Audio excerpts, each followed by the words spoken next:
Jake Ejercito matagal na palang may pagtatangi kay Kim Chu, kailan lang kalat na kalat ang balita ng hiwalayan ng longtime couple na sina Kim Chu at Sian Lim, at si Paolo Avellino nga ang naging sandalan ni Kim Chu habang nagluluksa pa ang puso niya.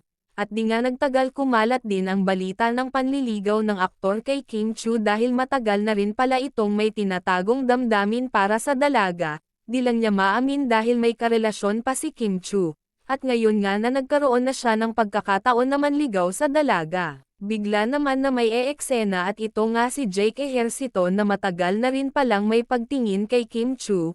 Ayon sa nakarating sa amin na balita, kinabahan daw si Paolo at nakaramdam pa ito ng pagseselos. Aniya bakit naman ngayon pa na nagkakamabutihan na kami ni Kim Chu? Ngunit alam naman daw niya na di pa handa si Kim na pumasok uli sa isang relasyon.